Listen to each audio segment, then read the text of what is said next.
If you follow cases like this and want verified updates as they happen, hit the subscribe button and turn on the bell now. That way you'll get first-hand notices when new information is posted. This story is still unfolding, and we'll keep tracking every development closely. The Tennessee Bureau of Investigation has described the disappearance as outside of the norm, a phrase that carries weight and invites more questions than answers. What that means in practice is complex. Detectives are dealing with situations that resist the usual categories and standard investigative assumptions. Over the following pages, we'll unpack what investigators have said and what they have not. Examine a massive search that produced no clear physical trace. Look at the thousands of tips that flooded hotlines and inboxes, and consider how public messaging, family interviews, and media coverage together molded a climate of confusion and mistrust. This is not speculation dressed up as fact. It is careful reporting built around what is known, what remains unresolved, and why those unresolved pieces matter. Stay with me. The truth in this case is still out there, and understanding the contours of uncertainty is the first step toward clarity. When the Tennessee Bureau of Investigation called the disappearance outside of the norm, they offer more than a phrase. They signal a deep investigative uncertainty.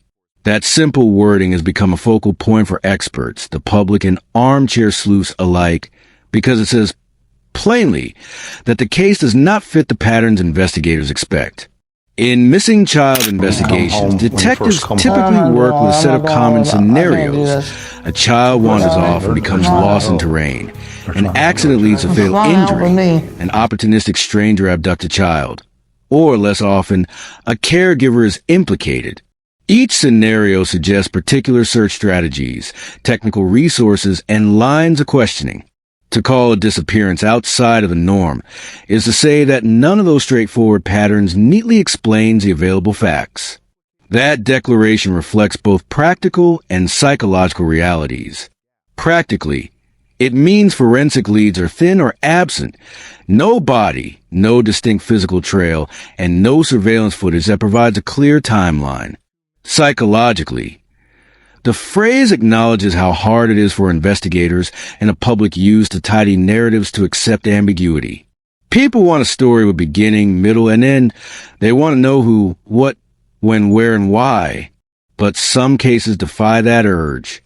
They leave long gaps where a single fact should sit. By describing Summer's disappearance as outside of the norm, authorities signaled that the usual investigative shortcuts would not suffice, and that novel or more painstaking work might be necessary. This label also has practical consequences in how the public interprets law enforcement messages. When investigators use cautious, non-committal language, people often read that silence as concealment or incompetence. In truth, restraint can be tactical. Revealing too much early on risks contaminating witness recollections, alerting subject of interest, or exposing investigative methods. But restraint has a cost. In a high-emotion case, silence can be read as evasiveness and can erode public trust. That tension between investigative prudence and the public's hunger for certainty has been acute in the Summer Wells case. The phrase outside of the norm became shorthand for both the difficulty of the investigation and the public's frustration with not getting neat answers. Experts also caution that the phrase does not necessarily point to criminal conduct by insiders or to malevolent intent. It can mean that investigators simply lack the expected forensic anchors, fingerprints, DNA, video, or a clear vehicle trace. Cases with those anchors tend to resolve faster because they provide physical leads investigators can trace and test.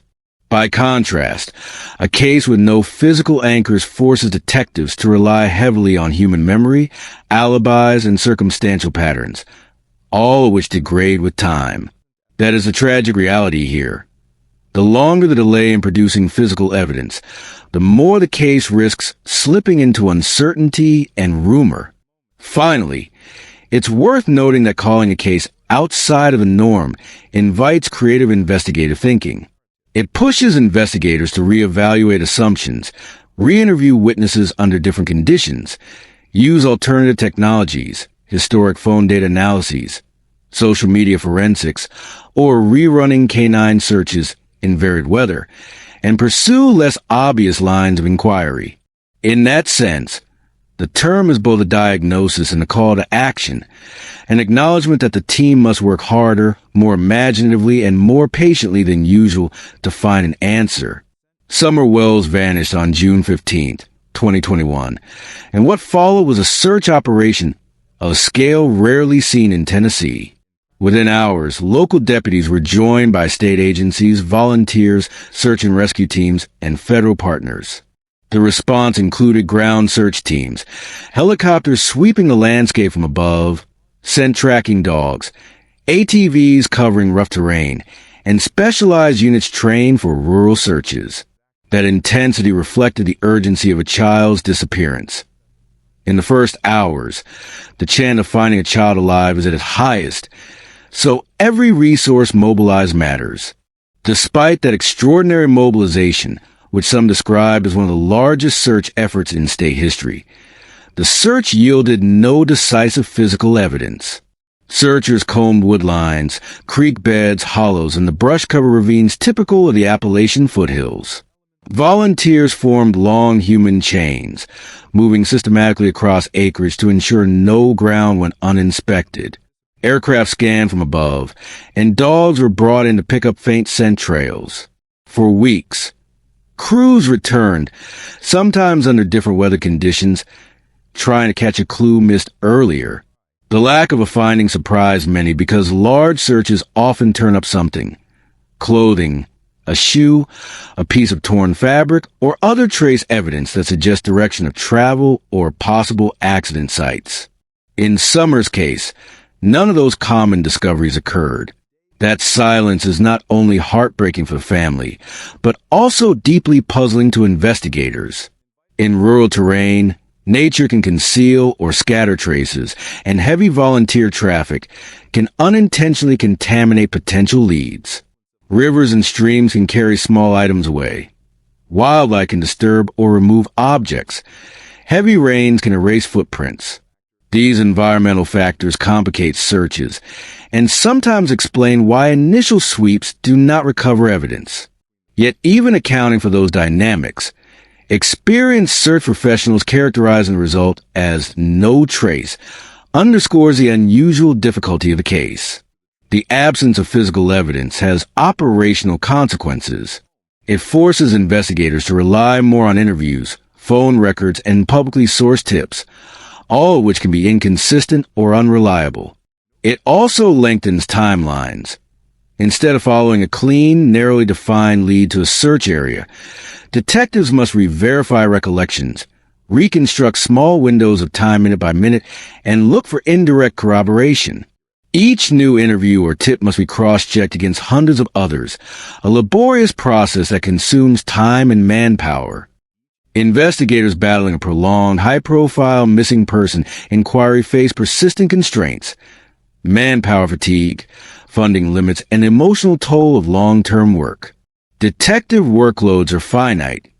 Budgets are allocated across many public safety needs and specialized forensic work. DNA processing, phone data analysis, and ground-penetrating radar requires money, time, and often interagency cooperation. As months and then years passed in Summer's case, the drain on resources became unavoidable. Sustaining an intensive operation requires more than passion. It requires logistical rotation, cold case review teams, and sometimes federal assistance. Agencies must decide what resources to maintain on an active case and when to transition certain tasks to cold case units with different priorities. That bureaucratic process, though necessary, looks to the public like inaction. Meanwhile, investigators themselves face the emotional strain of revisiting the same painful facts, re-interviewing traumatized families, and running down leads that repeatedly end in dead ends. Burnout among investigators is a genuine professional risk, and one that can affect institutional memory and continuity. Funding issues compound these human limits. Forensic labs often run large backlogs, and small departments may not have immediate access to advanced analytic tools. Cooperative agreements with state or federal labs help, but those labs also cover large jurisdictions. The lag time between an evidence submission and a confirmed forensic result can be months or years, time that feeds public impatience and fuels alternative narratives. Finally, the emotional dimension cannot be overstated. Investigators working missing child cases carry a heavy moral responsibility. Unlike property crimes, these inquiries touch the deepest nerves of community life. When progress stalls, public frustration can turn inward as suspicion of investigative competence, bias, or even corruption. That dynamic pressures leaders to justify decisions publicly while maintaining the secrecy necessary to protect the case's integrity. The balancing act is difficult, and missteps are quickly seized upon by critics. Outside of the norm is a loaded phrase precisely because it signals investigators are confronting a situation that resists routine categorization and established protocols. That observation matters for how we interpret every other aspect of this case. The massive search that found nothing, the thousands of tips that yielded little, the shifting statements by family members that drew public suspicion, and the guarded tone of law enforcement messaging. When a case is outside ordinary frameworks, investigators must employ both standard tools and novel ones, re-examining phone and financial records with fresh algorithms, revisiting physical locations with new technology, re-interviewing witnesses with different methodologies, and sometimes reaching beyond local jurisdictions for specialized expertise. That adaptive approach takes time. It demands patience from the public, transparency where possible, and an acceptance that answers may arrive incrementally rather than in a single dramatic revelation. But outside of the norm also warns us about the limits of public interpretation. The phrase is not proof of malfeasance or conspiracy. It is an honest admission of uncertainty. In a media environment that prizes certainty, such admissions are often misread. The responsible public response, and the one most likely to aid investigators, is not to leap to accusations, but to remain vigilant, provide verifiable tips when possible, and keep pressure for thorough, evidence-led work. This investigation has shown how language, evidence, and community dynamics interact in high-stakes missing person cases. Outside of the norm captures the core truth. Investigators are facing something that defies easy answers. Massive searches, aerial sweeps, thousands of tips, and persistent public interest have not produced a physical proof that typically resolves cases. That absence has left room for speculation, eroded trust for some, and deepened the pain for those closest to summer. If there's a practical takeaway, it is this: investigations live and die by evidence, not by volume of commentary. The speed of modern communication amplifies speculation and can move public attention in ways that are helpful and harmful. The most valuable help the public can give is precise, verifiable information, time-stamped photos, vehicle descriptions, first-hand observations, and the willingness to provide it to official channels rather than broadcast it on social feeds first. For investigators, the case underscores a need for sustained resources, patient methodical work, and clear public communication to the degree that it does not compromise the investigation. For the community, it is a reminder of how quickly frustration can become accusation and how destructive that can be for families living through tragedy.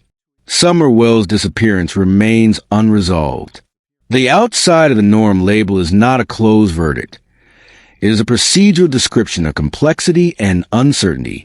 It should be read as a request for patience and focused cooperation rather than as an invitation to speculation. The family, the community, and the investigators deserve answers grounded in fact. If you have precise, verifiable information about the night of June 15th, 2021, a clear vehicle description, a photo with metadata, a first-hand observation tied to a time and place, contact the Tennessee Bureau of Investigation or local authorities and share it through official tip lines. That is a single action most likely to cut through the noise and, someday, bring this case to the clarity and closure it so desperately needs. Thank you for following this careful look at a case that continues to challenge assumptions. Stay informed. Stay critical of unverified claims. And if you want to receive verified updates as investigators release them, subscribe and turn on notifications. This story is far from over, but the path forward remains the same. Evidence first, patience always.